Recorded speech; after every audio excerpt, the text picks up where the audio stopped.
All right, another spark and another build. You've joined the guild call. In the world of trading card games, we often talk about power. Brute force, overwhelming combos, unstoppable creatures. But some games build their worlds differently. They create factions that operate in the margins, in the spaces between the big, loud actions. That's where we're going today. We've talked about the big hitters and tools and titans, the elemental forces, and the grand armies. But what about the powers that move between the spaces? The whispers that reshape the game when no one is looking. Today, we're completing the Titan faction with its most mysterious and conceptually rich group, the Denizen of Ten. These aren't titans of glory, conquest, or command. No, they are the whispers between turns. The patterns etched in silence. They're the subtle mechanics that can change everything without ever being seen. Exactly. Their trades are fringe, esoteric, or forgotten. Yet for those who understand them, they are often the true keystones of victory. But first, let's quickly review the basics of how to play Tools and Titans. So how do you play Tools and Titans? Easy. Draw your cards, charge your energy, build your field. Act with your powers. Clash with your Titans. End your turn. 6 steps, 1 epic battle. So let's begin. Who exactly are the Denizens of Ten? What defines them as a group? They're a group of minor titans, which is a mechanical distinction as much as a narrative one. Think of characters who represent subtle, support-oriented trades. They don't dominate the battlefield directly, but instead reshape it. They do it through whispers, illusions, and what the designers call perturbation. Perturbation. A deliberate, subtle disruption. So unlike the main 12 or the green 6, these titans don't command legions or control entire zones on the map. Precisely. Their entire design philosophy is different. They focus on passive triggers, manipulating the state of the deck itself, and subverting the very layers of the game. They create chaos through low-visibility actions that just ripple across the board. They're the chess masters, the tacticians, the echo-tricksters of the Titan ecosystem. That's a perfect way to put it. Their philosophy is craft without conquest, mastery through minimalism. So what do they represent, thematically? If not raw power, what's their story? They represent the overlooked trades, the artisans, the thinkers, and the savants who work in precision. They are narrative catalysts. In the lore, a denizen is often the cause of a major story pivot, a shocking reversal, or even a time fracture that changes history. And in the game, they introduce these micro-mechanics you can't find anywhere else. Things like hidden zones where cards can be played face down, time glitches that can repeat or skip phases of a turn, glyphs that physically alter a card's text, even theft loops and memory cards that remember past events. They are the titans who embody disruption through balance, ambiguity, or pure illusion. Okay, that's a heavy concept. Where did this group even come from? When did they emerge in the lore? Well, the Denizen of Ten appeared sporadically throughout history. They were always there, just unnoticed.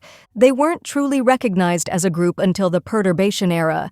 This was a time when the weave, the very energy of the world, began to fluctuate, revealing these less visible but highly disruptive talents. So they weren't forged in a great war or part of some grand alliance, like the Forge Accord. Each titan emerged not from a surge of power or a fracture in the world. They emerged from a distortion, a pattern resonance, a quiet fluctuation in the weave. Many were completely unknown, hidden titans whose small trades suddenly became critical when the world's balance was thrown off. And where do they dwell? You said they don't hold regions. They don't. They haunt regions, drift through them, or sometimes only appear under very rare conditions. Their sanctums are ethereal and strange. Give me some examples. I'm trying to picture this. There's Glyphea, the engraver. She resides in the engraver's seal, a timeless vault of carved truth. Then you have Kleptorix, the scavenger, who haunts the hollow cache, a recursive MC Escher-like maze of stolen goods. Or Mirix, the watchmaker who lives in the Gear Sleep Hollow. The Gear Sleep Hollow? What's that? It's a place where clocks forget how to tick, where time itself is a suggestion, not a law. Their domains are as strange as they are, shifting, phasing, collapsing, like semi-stable echo fields. So they're not places you can conquer with an army? They are places you have to try and understand. Which brings us to the big question. In a game of clashing titans and powerful tools, why do these subtle operators matter so much? Because they define asymmetric gameplay. They are where power is won by subversion, not by force. They provide the perfect meta-disruption tools for breaking dominant archetypes that rely on brute strength or predictable combos.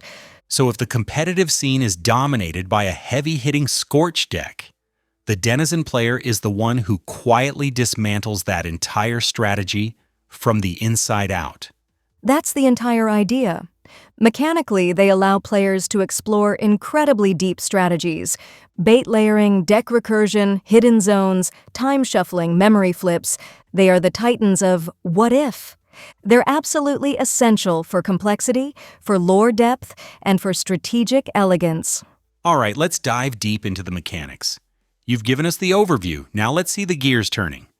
Let's talk about some of these titans individually. For the player who loves building an intricate engine, a puzzle box, who do they pick? That is Glyphea, without a doubt. Her trade is engraving and glyph lore, and her role is puzzle control. Her system is called Glyph Seal Activation. She can engrave a card on the field or in your hand. This action places a unique counter or overlay on it. That glyph creates a new trigger effect, a new piece of rules text that wasn't there before. So you're modifying your own cards mid-game. The glyph might say, when you draw a card, this structure gains a charge. Exactly. Or, if your opponent plays a Scorch card, you can activate this tool's ability for free. Playing Glyphea is like building a Rube Goldberg machine. It starts slow, but once the pieces are in place, she creates these unstoppable synergistic chains that your opponent can't predict because the rules are literally being written as you go. Okay, that's control. What about the opposite? What about the player who loves chaos and messing with resources? The pack rat. That player wants Kleptorix, the junkyard rogue. His trade is salvage and junk logic. The junkyard is this game's discard pile. Kleptorix's unique system is scavenge recursion. He treats the junkyard like a second hand. He can pull tools back into play, sometimes at a reduced cost, or use abilities that get stronger based on the number of specific tools in both junkyards. So he's a recycling master, but you called him a rogue. Where does the theft come in? That's his edge. Certain abilities let him scavenge from your opponent's junkyard. That game-winning tool they just used and thought was gone? Kleptorix can steal it right out of their past and use it against them. He disrupts resource denial strategies and turns the game into a battle of attrition where he always has the last laugh. I love that. Now, you mentioned illusion and bluffing. We talked about Fuscandra, the identity trickster. What makes her different from other illusionists? Fuscandra is about the psychological game. Her system is facade swaps and bait layering. She plays cards face down, creating decoys. Your opponent has to guess. Is that a low-power structure, or is it a high-impact trap that will trigger if they attack it? She forces you to make decisions with incomplete information. It's pure bluffing. And how does that contrast with another illusionist, say, Velomene? Velomene, the illusion weaver, is more subtle. Her system is zone deception. Instead of bluffing about what a card is, she creates illusions that change where you can play. She might make it so your opponent can't play tools in a certain row, or her ability might read, your opponent must play their next titan as if it were a structure. She doesn't just hide the ball, she changes the shape of the field itself. Fuscandra messes with your head, Velomene messes with the board. And what about time? You mentioned Mirix, the watchmaker. How does one bend a turn? Mirix is a master of tempo bending. His unique system is called phase, stall, and delay windows. A turn in Tools and Titans has 6 phases. Mirix can interact with that flow. An ability might say, skip your opponent's next build phase, or, at the end of your turn, you may repeat your act phase. He doesn't give you more cards or more power directly. He gives you more time while stealing it from your opponent. Fighting Mirix feels like running in slow motion while he operates at normal speed. That sounds incredibly frustrating to play against. And finally, the agent of pure chaos, Calypsis. Calypsis is the lockless randomizer, the entropy catalyst. His system is chaos casting. His abilities are wild. Shuffle both players' hands into their decks and each player draws 5 new cards. Or, randomly move one of your opponent's structures to an empty slot on your side of the field. Playing Calypsis is about embracing instability. You use him to break up the carefully laid plans of engine and combo decks, forcing them to adapt to a constantly changing, unpredictable board state. He's a beautiful nightmare. Every Titan turn, draw, charge, building act, clash, end. 6 steps. Infinite ways to forge your victory. So it's clear they have these incredible, unique strengths. Unmatched disruption, deep deck engineering, the ability to control the field without even attacking. Tatiana. Absolutely. They're the perfect anti-meta option, and they open up so much narrative depth. But, and this is a huge but, they come with serious weaknesses that keep them balanced. They can't be all-powerful. What's the catch? First, they have low CP scaling. As minor titans, they often start with lower craft power, their core stat. They can't just punch their way out of a problem. Second, their synergy is incredibly fragile. They rely on clever, precise sequencing, not raw strength. One mistake, one piece of your engine removed by your opponent, can cause your whole plan to unravel. So, not very beginner-friendly. There's no safety net. Not at all. High-level play is required to unlock their true potential. Their impact is often slow. Many of their best effects need several turns of setup to pay off. And this leads to their biggest vulnerability, raw aggression. They struggle immensely against speed decks or brute scorch strategies that can overwhelm them before their intricate plans come to fruition. Right. While the Denizen player is carefully laying trap cards and setting up glyphs, the aggro player has already taken half their health.